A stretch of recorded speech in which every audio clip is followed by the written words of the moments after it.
Les universités africaines face à la promotion des diplômes pour le chômage. C'est la grande équation à plusieurs inconnues qui remet en cause le système éducatif dans la plupart des pays africains. Au lendemain des indépendances, l'intelligentsia africaine s'est très tôt surestimée. Les bourses d'État dans l'Hexagone pour former les premiers cadres africains et le programme obsolète calqué sur un apprentissage à la bureaucratie ont tracé le chemin d'un système éducatif essentiellement orienté vers la fonction publique. À cette époque, il était question d'apprendre aux colonies la gestion d'État calquée sur un modèle non africain. La démarche avait pour réponse l'offre. Mais très tôt, les nouveaux diplômés n'arrivaient plus à s'insérer dans la vie professionnelle. Aujourd'hui, alors que dans les autres universités du monde et même dans les lycées et collèges, les apprenants sont orientés vers la recherche, les expériences, la création et le développement de l'auto-emploi, les jeunes étudiants africains continuent de se faire décerner des diplômes pour faire valoir leurs compétences au chômage. Pourquoi nos enfants sont obligés de souffrir en Afrique, de pourrir dans les rues de nos quartiers, alors qu'ils sont promis de leur classe? Le système éducatif qui a été mis en place, c'est pour servir le colon, c'est pour servir les églises. Il n'y a que ça. Maintenant, on n'a pas changé le modèle. Il faut dire que l'éducation a une mission. A une mission de créer la richesse. L'éducation n'a pas mis de faire un service bellan. Nous avons fait un service bellan. Il faut repenser, il faut faire un programme général d'éducation. Le programme d'enseignement doit changer.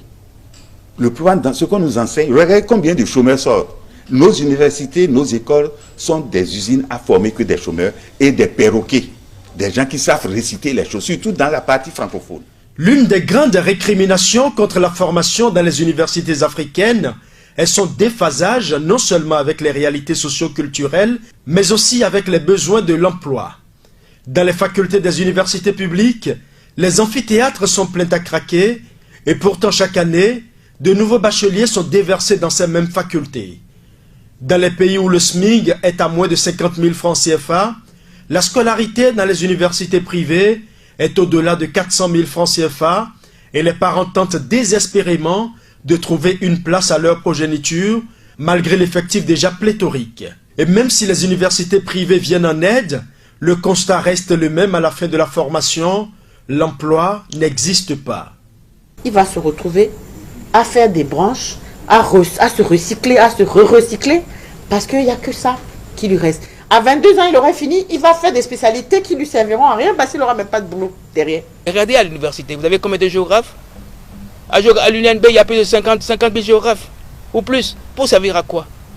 Il y a plus de chômeurs, en forme de plus de chômeurs, pour servir à quoi? Mais reflétons, donnons l'éducation, donnons-nous un sens. L'éducation doit être efficace, avec un plan d'ensemble, prise en charge par la main, partout. Et l'éducation, ce n'est pas uniquement l'école qui est là, c'est l'école des parents, l'école de la rue, toutes les écoles et tous les médias doivent prendre ça en charge. Faites un beau, allez au marché d'Antokpa. La dame d'Antokpa ne fait pas faillite.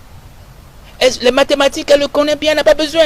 Quand l'internet, quand le téléphone portable est arrivé, elle a pris ça immédiatement, elle sait ce que c'est. Donc, si vous voyez les artisans, ils gagnent de l'argent plus que le fonctionnaire. Qu'est-ce qui se passe? Le maçon, il a déjà fini sa maison avant que vous.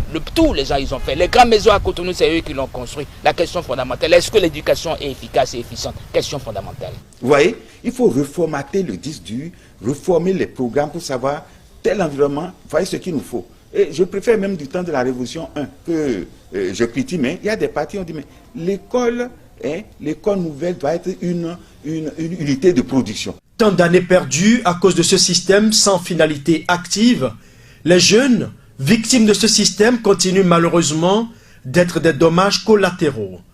Les différents acteurs de la société civile et les États généraux devraient reconsidérer cette situation dont l'urgence n'est plus à démontrer. Cette problématique est d'ailleurs inscrite au cœur de la deuxième édition du webinaire L'Afrique au sommet, qui se penchera sur l'avenir de l'enfant africain et dont le troisième panel sera animé par un éminent professeur de l'université de Lomé. Tout sur les travers du système éducatif africain et les approches de solutions. Rendez-vous sur Zoom les 28 et 29 août 2020. Il est plus qu'évident que l'école doit désormais servir à former des piliers pour amorcer le développement de l'Afrique.